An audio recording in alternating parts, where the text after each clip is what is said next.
Outsider by H. P. Lovecraft.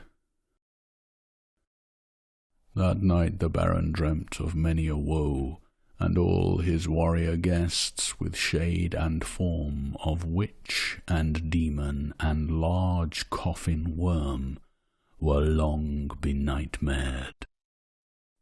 Keats. Unhappy is he to whom the memories of childhood bring only fear and sadness. Wretched is he who looks back upon lone hours in vast and dismal chambers, with brown hangings and maddening rows of antique books, or upon awed watchers in twilight groves of grotesque, gigantic, and vine-encumbered trees that silently wave twisted branches far aloft. Such a lot the gods gave to me, the dazed, the disappointed, the barren, the broken. And yet I am strangely content, and cling desperately to those sere memories when my mind momentarily threatens to reach beyond to the other. I know not where I was born, save that the castle was infinitely old and infinitely horrible, full of dark passages, and having high ceilings where the eye could find only cobwebs and shadows. The stones in the crumbling corridors seemed always hideously damp, and there was an accursed smell everywhere, as of the piled-up corpses of dead generations. It was never light, so that I used sometimes to light candles and gaze steadily at them for relief. Nor was there any sun outdoors, since the terrible trees grew high above the topmost accessible tower. There was one black tower which reached above the trees into the unknown outer sky, but that was partly ruined and could not be ascended save by a well-nigh impossible climb up the sheer wall, stone by stone. I must have lived years in this place, but I cannot measure the time. Beings must have cared for my needs, yet I cannot recall any person except myself, or anything alive but the noiseless rats and bats and spiders. I think that whoever nursed me must have been shockingly aged, since my first conception of a living person was that of something mockingly like myself, yet distorted, shriveled, and decaying like the castle. To me there was nothing grotesque in the bones and skeletons that strode some of the stone crypts deep down among the foundations. I fantastically associated these things with everyday events, and thought them more natural than the coloured pictures of living beings which I found in many of the mouldy books. From such books I learned all that I know. No teacher urged or guided me, and I do not recall hearing any human voice in all those years, not even my own, for although I had read of speech, I had never thought to try to speak aloud. My aspect was a matter equally unthought of, for there were no mirrors in the castle, and I merely regarded myself by instinct, as akin to the youthful figures I saw drawn and painted in the books. I felt conscious of youth because I remembered so little.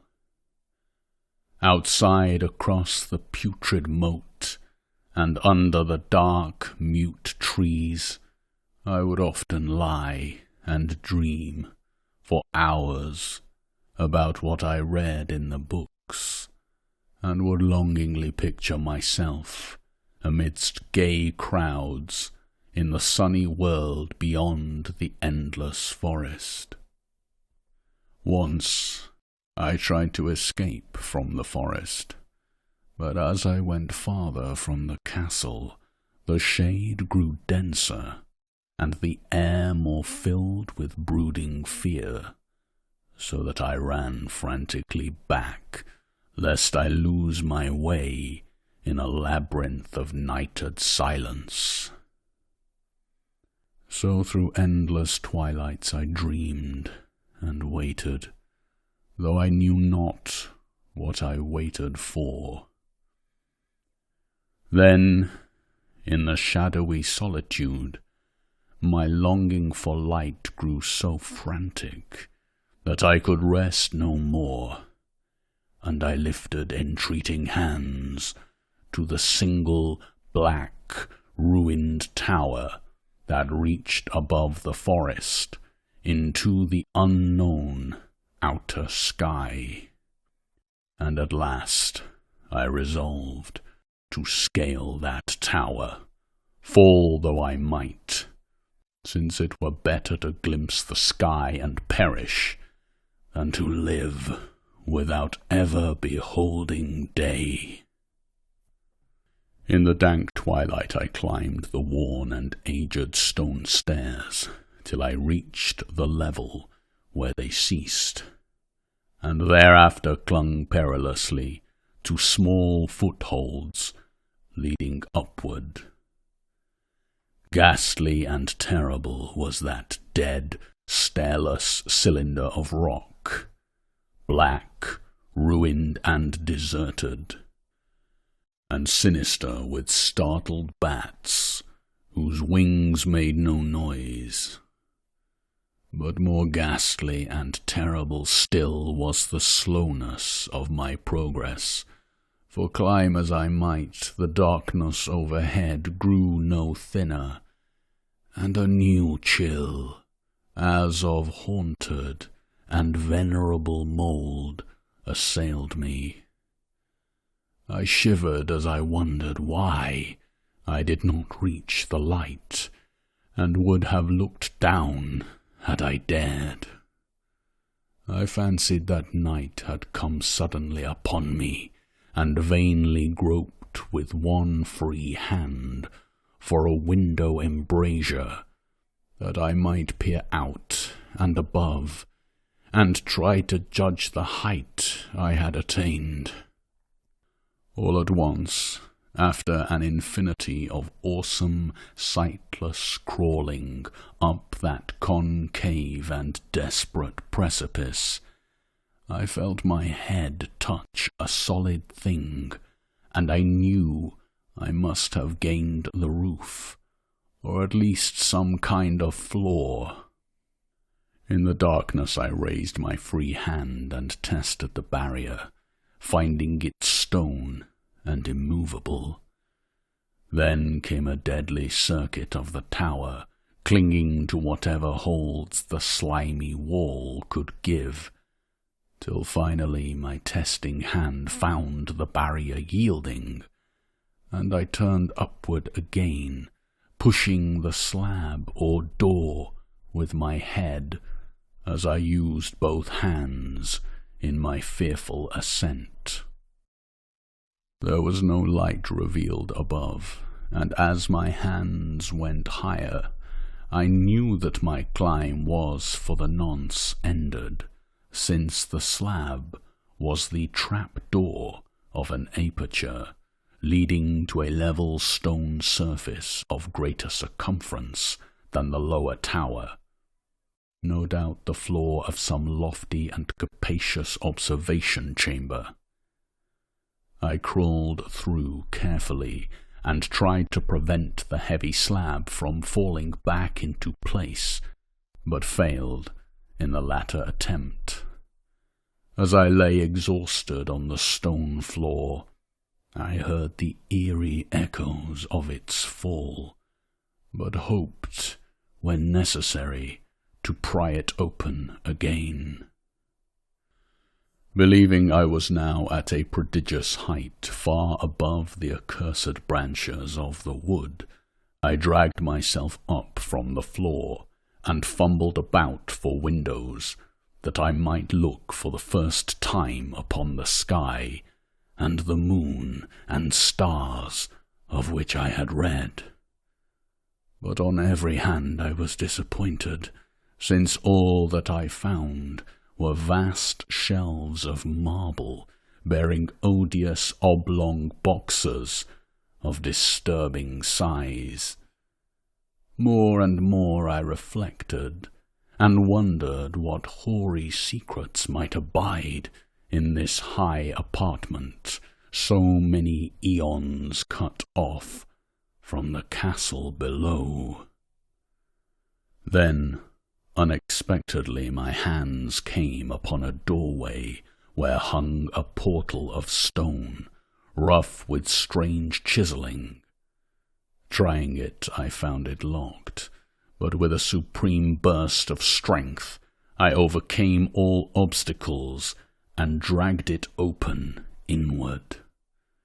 As I did so, there came to me the purest ecstasy I have ever known, for shining tranquilly through an ornate grating of iron and down a short stone passageway of steps that ascended from the newly found doorway was the radiant full moon, which I had never before seen, save in dreams, and in vague visions I dared not call memories.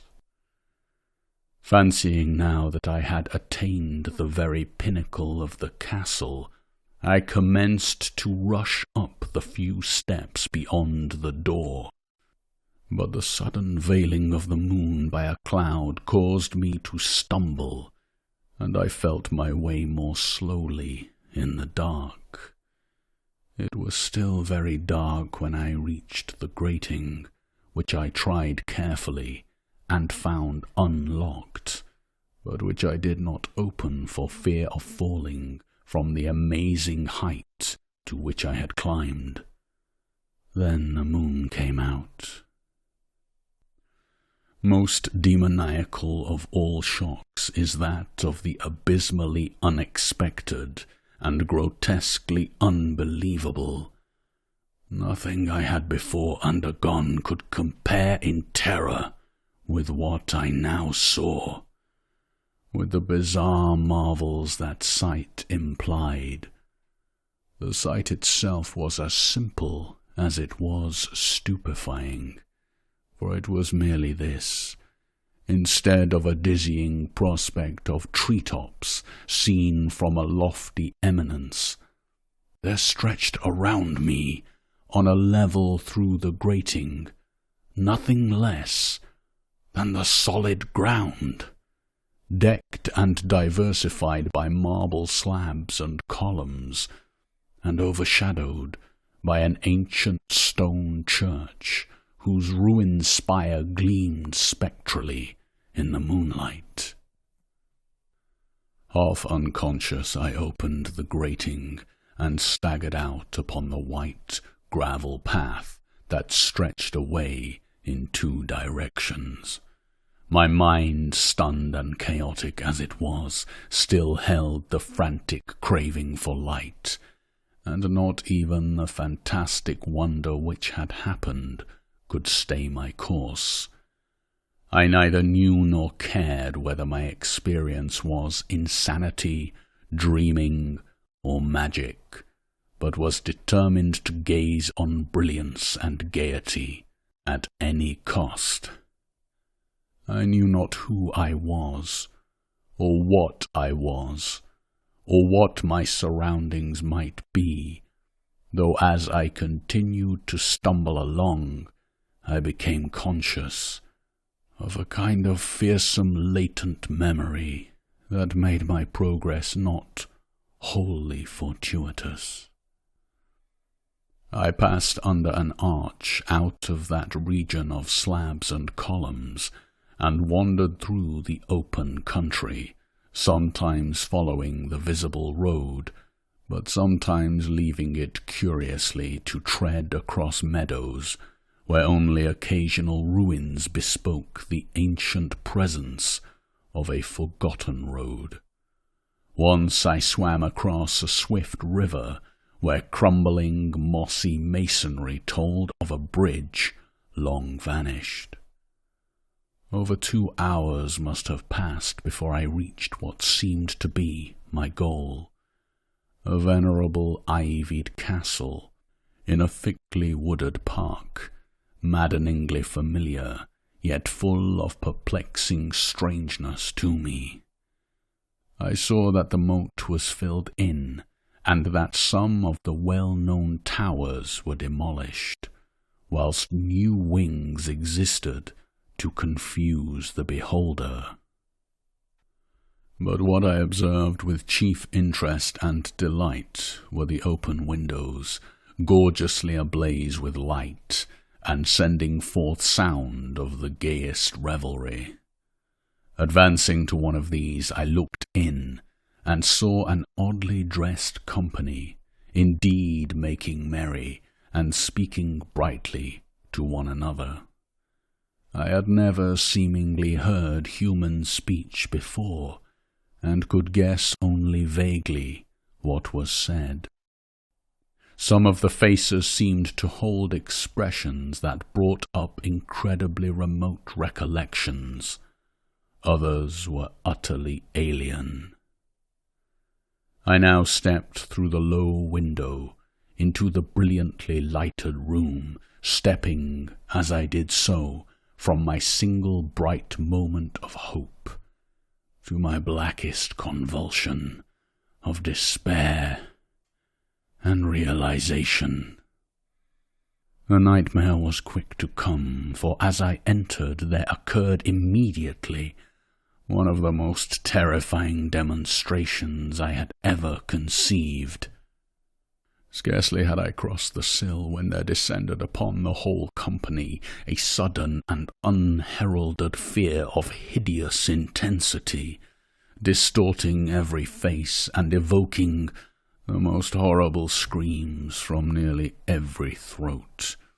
Flight was universal, and in the clamour and panic several fell in a swoon, and were dragged away by their madly fleeing companions. Many covered their eyes with their hands and plunged blindly and awkwardly in their race to escape, overturning furniture and stumbling against the walls before they managed to reach one of the many doors.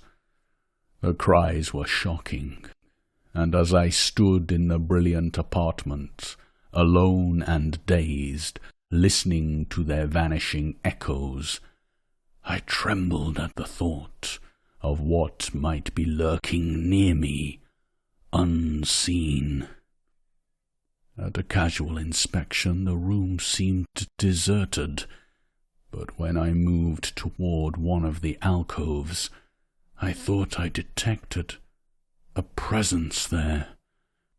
A hint of motion beyond the golden-arched doorway leading to another and somewhat similar room.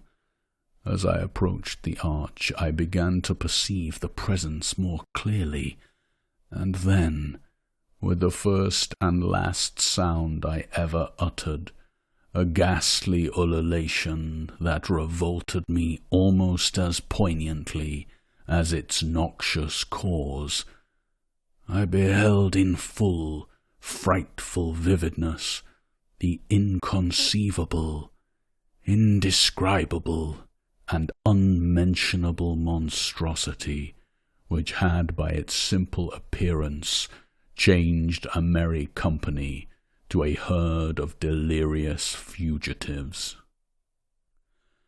I cannot even hint what it was like, for it was a compound of all that is unclean, uncanny, unwelcome, abnormal, and detestable. It was the ghoulish shade of decay, antiquity, and desolation, the putrid dripping eidolon of unwholesome revelation, the awful bearing of that which the merciful earth should always hide. God knows it was not of this world, or no longer of this world. Yet to my horror I saw, in its eaten-away and bone-revealing outlines, leering abhorrent travesty on the human shape, and in its mouldy, disintegrating apparel, an unspeakable quality that chilled me even more. I was almost paralyzed, but not too much so to make a feeble effort toward flight, a backward stumble which failed to break the spell in which the nameless, voiceless monster held me. My eyes, bewitched by the glassy orbs which stared loathsomely into them, refused to close, though they were mercifully blurred, and showed the terrible object but indistinctly after the first shock. I tried to raise my hand to shut out the sight, yet so stunned were my nerves that my arm could not fully obey my will.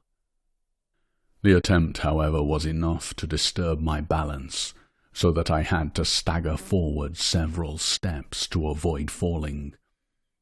As I did so, I became suddenly and agonizingly aware of the nearness of the carrion thing, whose hideous, hollow breathing I half fancied I could hear.